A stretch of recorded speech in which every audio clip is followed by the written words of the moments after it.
If we're gonna stop the crooks, us cops gotta know who they are. That's the rock crusher. No jail can hold him. And here's Berserko, a dangerous street punk. Meanwhile, at the Crook's hideout. Look out for Long Arm. He's a tough street cop. Sergeant Mace, the SWAT team leader. And Bulletproof's a federal agent. Give up, you crooks. You're surrounded by the cops. Cops and crooks sold separately with caps.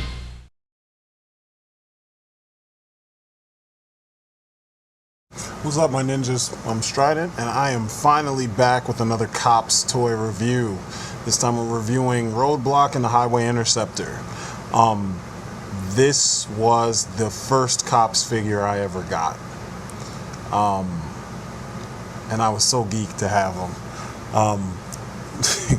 At the time, you know, it was nothing really cooler than having a badass looking dude with a badass vehicle. You know, Knight Rider was on TV and various copycats like Viper, and you know, for the cops this wasn't really anything different. So yeah, we made him go up against everything, and he just looked cool doing it. I also kind of added his interest in martial arts, and as a, you know, an extra facet to the character's personality, so that when he was outside of his, you know, nice ass vehicle, he could fight.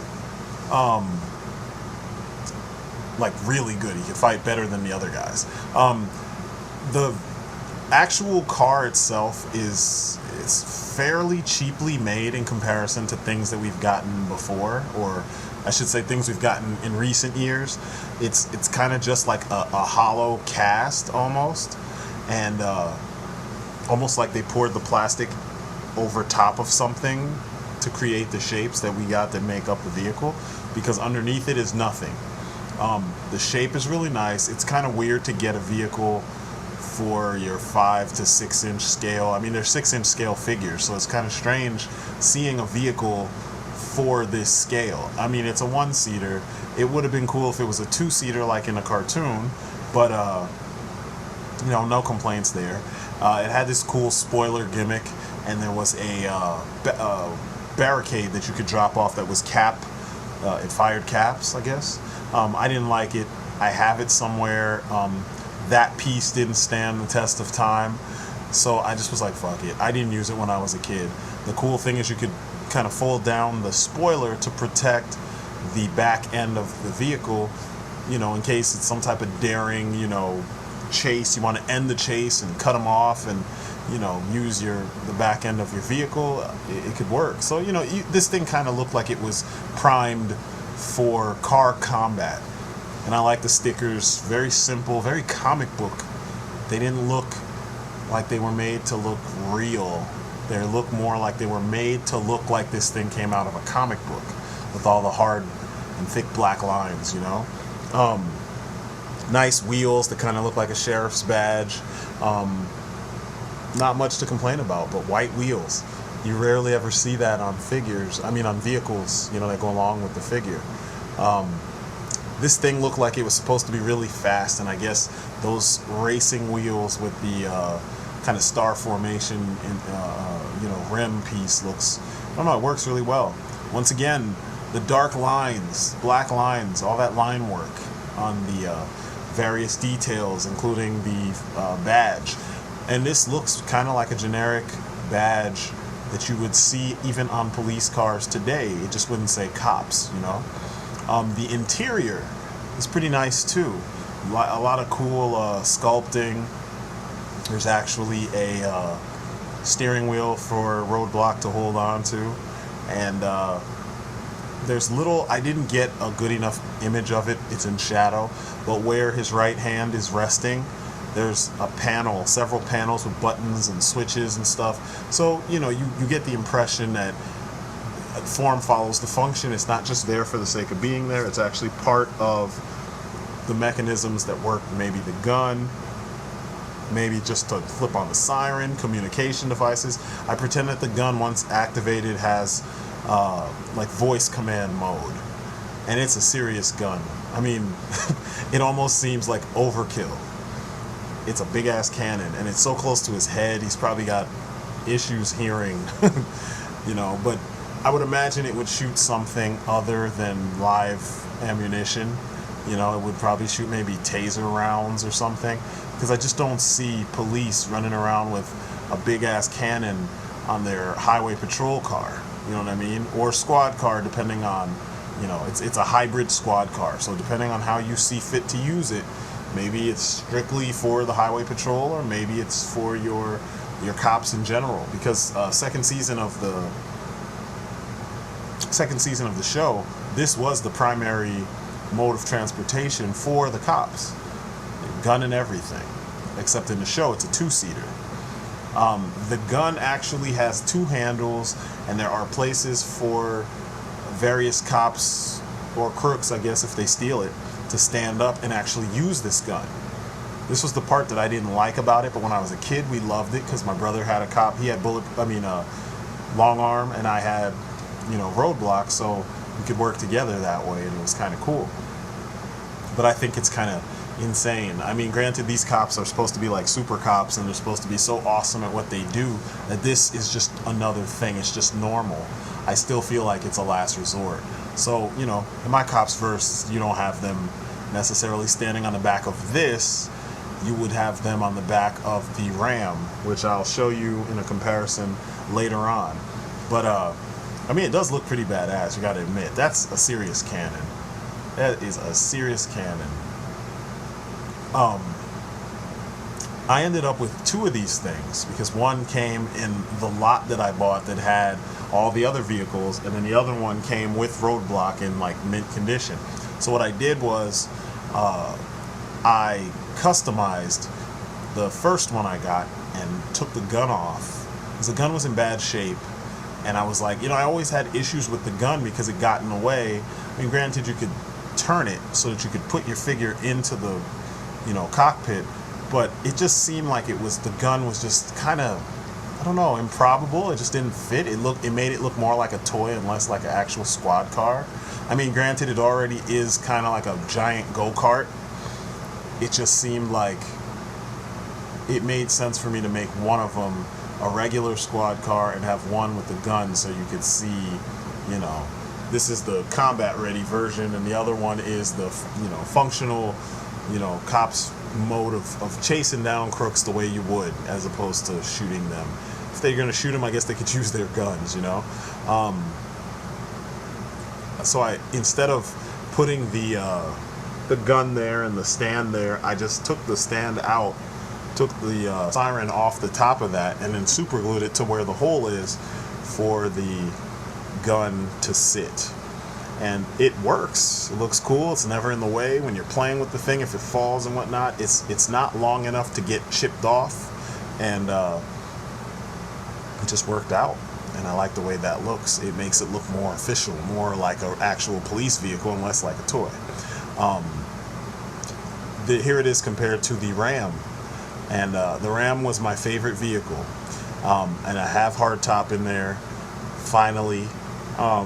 He is incomplete though, but as you can see, it's a similar motif. You've got the kind of sleek vehicle. In this case, with the Ram, it's kind of sleek but armored, and then you've got the heavy gun on top.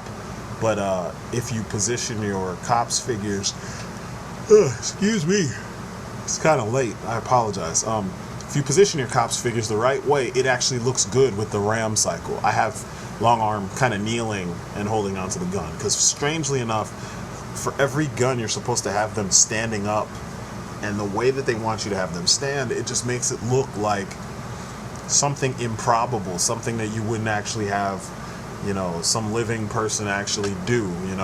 It makes the gun look weird, so don't do it like that. Here's the highway interceptor compared to the ATAC wagon. That's my second favorite vehicle because it came with heavyweight, and the thing just looks powerful. And I got this one mint. It was in the lot that I got of cops, vehicles and all that stuff. And it's an amazing vehicle. It's just huge. And here is Roadblock chasing down Turbo Two-Tone on my desk in the Roadster. What I like about the Highway Interceptor is it looks like the good guy's version of the Crooks Roadster. It's a little bit bigger, it's a little bit more practical, but it looks like it has the same purpose. It serves the same purpose that the dragster would. It's not only good for chases and stuff, but it's actually got attack capabilities. This is actually the only other car for the cops. Cops didn't have any other cars. It was just the helicopter, the freaking truck, the ATAC wagon, the paddy wagon, and the Ram, and then you had motorcycle, and that's it. So, the fact that this one has the look that it has and the styling that it has, and then it's functional, it makes sense. Big ass cannon on top with the siren. It's kind of cool. It adds some character to it, and I really dig that level of character, because I swear when I was a kid, I imagined that this thing was like bulletproof. I imagined it had hydraulics for jumping, and it was like a Twisted Metal vehicle, or like a Knight Rider, kind of analog for the police, and I dug it, and it's strange because these days I hate cops. A lot of cops do some douchebag type things in the name of upholding the law, and especially the highway patrol. Ugh, we got a ticket the other day, and I was just like, fuck, $127, and we were actually following the speed of the traffic around us, and somehow we got pulled over and not everyone else. So fuck the highway patrol, sorry. But it looks like the designers were actually thinking when they designed this. It actually fits a function. And as for the figure that comes with it, Roadblock, he's actually a pretty cool design. He's definitely got the badass highway patrol officer vibe down with the cool jacket. The fact that it's all white is actually pretty cool, because that's something you rarely ever see. It's usually a black jacket or a brown jacket. So the simple color scheme of white and navy blue, very authoritative, but very different. And when you see him standing next to his car, it just looks like this is the guy who was supposed to pilot this or drive this thing. You know what I mean? Like, it doesn't look out of place like some of the cops figures kind of do. I just really dug this guy. I mean, I had so much fun playing with him as a kid, coming up with, ways for him to have a family, the whole nine. I mean, I swear I got into it with this guy. I got into, really getting into, world building as a child. Just based on the design. I mean, the badge looks nice. Crisply painted. His belt is actually pretty nice too. When I was a kid, I lost the belt really fast. As an adult, those kind of things are important to me, so I keep them. I also had lost his gun when I was a kid. I lost a lot of the pieces, and then I found them, and then I lost them again. But now having all these things again, you get to appreciate things. Like, look at the detail on that pistol. It looks like something out of Mad Max. I mean, it's a revolver of some sort. Him and Highway both had pretty dope pistols. The version of Highway that I got didn't have all his gear, so I gave him a different gun, which you'll see towards the end of this video. But, all these little details kind of make him feel like a badass character. And granted, his name is Roadblock. It's actually fitting for a highway patrol officer, I remember when I was a kid, I couldn't get past the fact that his name was Roadblock. I'm like, how are they going to name him Roadblock when the Roadblock from G.I. Joe is a big black dude and stuff? And then, the more I thought about it, I'm like, yeah, they do use roadblocks. The highway patrol would use roadblocks to stop, a speeder or, someone out of control doing craziness on the road. So it's kind of fitting that they named him that,